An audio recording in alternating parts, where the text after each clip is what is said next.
Aleluia, aleluia, aleluia.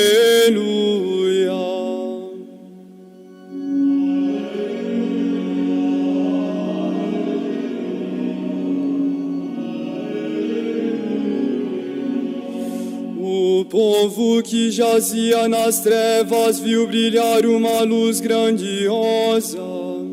A luz despontou para aqueles que jaziam nas trevas da morte.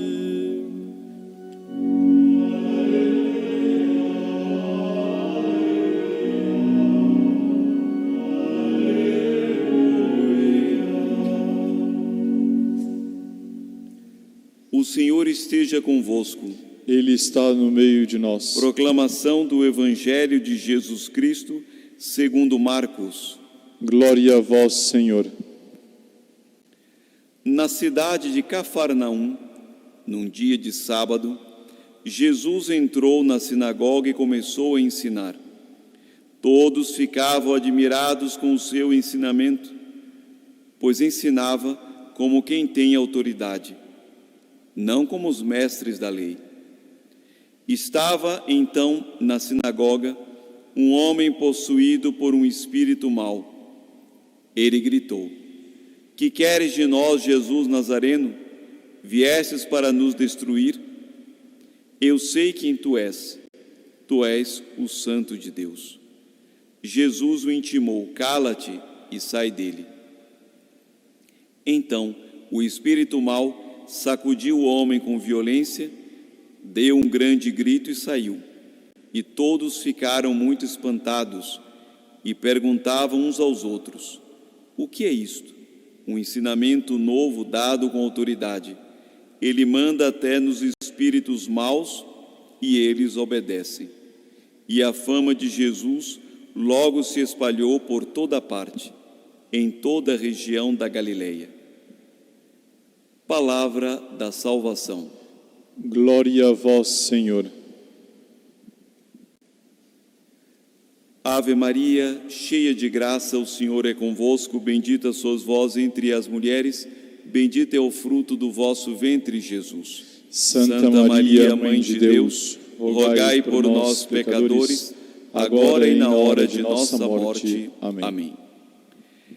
Queridos irmãos e irmãs, meus amigos, a liturgia de hoje, já no livro do Deuteronômio, coloca em destaque a figura do profeta. O que é, afinal de contas, um profeta? Quem institui os profetas, de onde eles são retirados? No livro do Deuteronômio vai dizer que o Senhor, segundo Moisés está falando ao seu povo, o Senhor teu Deus fará surgir para ti, da tua nação e do meio de teus irmãos, um profeta como eu. Portanto, é o próprio Deus que institui o profetismo e ele retira o profeta do meio do próprio povo, para falar em nome dele. Nós temos uma ideia incompleta a respeito do profetismo, porque julgamos que profeta é simplesmente aquele que prevê o futuro. E aí se diz, fulano ou fulana tem uma visão profética. Sim, é um dos aspectos do profetismo, mas não é o principal nem o único. O profeta é, sobretudo, aquele que liga os homens a Deus e Deus aos homens, aquele que fala em nome de Deus, aquele que orienta as pessoas na direção certa, aquele que corrige os erros, aquele que elogia os acertos, aquele que, portanto, é um instrumento de Deus para a ruína e para a edificação. Por assim dizer, o lugar do encontro de Deus com os homens. Deus fala aos homens por meio dos seus profetas. Talvez seja por isso que o Salmo responsorial, hoje escolhido pela igreja, cujo refrão todos nós escutamos e acompanhamos, nós aqui nesta basílica e vocês em casa, aqueles que nos assistem por meio das redes, dos arautos do Evangelho, o Salmo responsorial nos indica responder à palavra de Deus com esta frase: Não fecheis o coração, ouvi hoje a voz de Deus. E São Paulo, na carta aos Coríntios, é a primeira carta de São Paulo aos Coríntios, depois de dar um ensinamento de caráter pastoral e moral, no final da carta, ele hoje nos adverte: de que o que Ele deseja é levar-nos ao que é melhor, permanecendo junto ao Senhor sem outras ocupações. Todas as vezes que há uma intervenção de Deus através desses homens que são por Ele chamados, é sempre para nos levar para aquilo que é melhor. E aí nós entendemos o Evangelho, porque no Evangelho quem fala é o profeta por definição, o enviado de Deus, o Filho de Deus que se fez homem e habitou entre nós, nosso Senhor Jesus Cristo. Ele entra na sinagoga. A sinagoga era o lugar próprio do ensino. Ele, portanto, é o rabi, como se diz em hebraico, que quer dizer mestre, e fala aos seus alunos. E os alunos somos todos nós, mas hoje o Evangelho vai nos indicar um aluno um pouco diferente, que também escutava o mesmo ensinamento que causava admiração, porque ele ensinava como quem tem autoridade. Mas de repente uma voz estranha, dissonante se faz ouvir. Era a voz do próprio demônio, um espírito mau que possuía um homem. E esta voz gritou e se dirigiu a nosso Senhor dizendo: que queres de nós, Jesus Nazareno? Vieste nos destruir? Ele sabia perfeitamente que a missão deste profeta, Jesus de Nazaré, era destruir as forças do mal. Missão da igreja que é o seu corpo místico, a continuadora de sua obra de salvação, é também destruir o mal das almas, perdoando os pecados, destruir o mal das mentes, ensinando a verdadeira doutrina. E por causa disso mesmo é que o profetismo foi expandido no Novo Testamento, e todo aquele que é batizado recebe uma participação no dia próprio do batismo, lhe é infundido uma participação na realeza, no sacerdócio e no profetismo de nosso Senhor Jesus Cristo. É, portanto, missão de todos nós dizer a verdade. E este aluno estranho aqui, que aparece na sinagoga, que é o demônio que fala no meio dos outros e grita, chamando a Jesus, o Nazareno, e ele diz: eu sei que tu és o Santo de Deus. Finalmente, o demônio disse uma verdade. E ao dizer essa verdade, que Jesus é o Filho de Deus, ou seja, o Messias, o que ele escuta do Filho de Deus? Cala-te e sai dele. Por que Jesus mandou que o demônio se calasse se ele disse uma verdade? É que ele disse uma verdade, mas não disse a verdade inteira. É próprio do pai da mentira. Ainda quando ele diz a verdade, ele não diz a verdade inteira. Prestai atenção.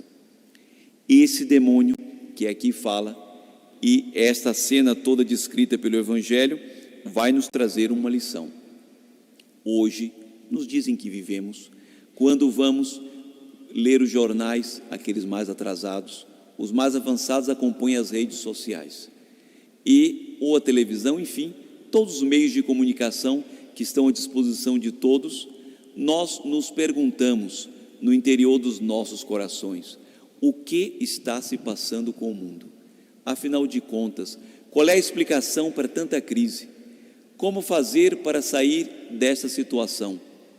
É uma pergunta que o Espírito Santo inspira no coração dos homens, mas é uma pergunta que ele, demônio, não quer que os homens explicitem, não quer que os homens façam, porque se fizerem, vai revelar o seu plano de destruição, e a destruição tem que ser contra ele, como ele mesmo aqui anuncia: vieste nos destruir, porque Jesus veio para destruir as forças do mal.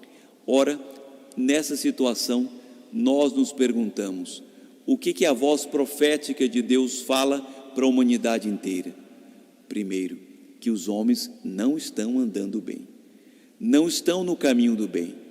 Há quem queira dizer: então essa pandemia é um castigo de Deus. Eu digo que não, mas o modo com que os homens estão administrando tudo isso, estão recebendo essa situação tão terrível, isto sim, não estão se comportando bem diante desta crise e não estão aproveitando bem dessa situação para agora sim se colocarem no caminho verdadeiro de Deus. É verdade que nós devemos respeitar as distâncias sociais, e elas têm que ser respeitadas para o bem da saúde, mas os homens hoje estão se afastando de Deus com suas vidas, se afastando de Deus, porque não cumprem mais os mandamentos. Não falo de todos, mas falo de um conjunto muito grande de pessoas. E nesse sentido, a voz de Deus se faz ouvir. Se faz ouvir para dizer que uma vez que a lei de Deus é transgredida, nada pode acontecer. Nós sabemos que os homens fazem leis e devem fazê-las. E essas leis não podem estar contrárias à lei de Deus, porque se elas estão contrárias à lei de Deus, elas não podem ser obedecidas. A consciência, isso nos impede. Nós sabemos que toda lei humana tem como consequência uma pena para aqueles que transgridem a lei. E ninguém reclama disso, nem pode reclamar, porque seria um absurdo. Se o sinal está vermelho, a lei de trânsito já prevê uma pena, a multa. Se alguém rouba ou mata, a lei, o Código Penal já prevê uma pena, que pode chegar inclusive à prisão, e a prisão por longos anos. Ora, a prisão é um castigo infringido por uma lei humana, necessário para ressocializar o homem, para corrigir os homens. Ora, se os homens podem legislar, se os homens podem criar leis, Deus, o autor supremo de todas as coisas, também não pode legislar? Ele legislou, ele instituiu leis, ele é a lei eterna, e parte dessa lei ele gravou no coração dos homens. É a lei natural. Como os homens esqueceram-se delas, ele as inscreveu numa pedra e entregou a Moisés. São os 10 mandamentos, um compêndio de toda a lei natural ali positivada. E quando os homens a essas leis desobedecem, também não podem sofrer uma pena, uma punição, um castigo. Já estou ouvindo a voz de um aluno estranho dizer: ora, Padre, Deus é o Deus da misericórdia. Cala-te. É verdade, Ele é Deus da misericórdia, mas é também o Deus da justiça. Se a misericórdia não anda de braços dados com a justiça, que tristeza, é uma monstruosidade, porque Ele seria injusto, e Deus não é injusto, Ele é a justiça. E quando Ele pune, é para o bem. Quando Ele castiga, é para reconduzir os homens ao caminho do bem. Se eu devo afirmar que uma punição humana é para ressocializar os homens, com muito mais razão eu devo dizer que uma pena divina é para conduzir os homens ao caminho da verdade e do bem. Se hoje ouvirdes a voz de Deus, não endureçais os vossos corações. Peçamos a Maria Santíssima, ela que é a nossa advogada, mas é também a nossa mãe, que ela como mãe nos impeça de sairmos do caminho do bem, que ela como advogada nos defenda junto ao supremo e justo juiz, que é também o seu Filho, e conduza a humanidade inteira, reconduza aos caminhos da verdade e do bem, para que a Igreja possa cumprir assim a sua missão de destruir o mal, que é o pecado, de destruir o mal, o caos das mentes, que é avivando a noção do bem e do mal e ensinando a verdadeira doutrina. Que Deus nosso Senhor faça avivar na alma de todos os homens e mulheres que receberam no dia do seu batismo uma participação no seu profetismo, para que eles possam cumprir com esta missão e serem profetas ensinando com autoridade, e só ensina com autoridade aquele que dá exemplo. Os homens não são chamados a serem placas, as placas estão penduradas pelas ruas para indicarem a direção. Os homens devem ser exemplos que com autoridade em suas vidas bem levadas, conduzam os homens nos caminhos da verdade e do bem. Louvado seja nosso Senhor Jesus Cristo. Para sempre seja louvado.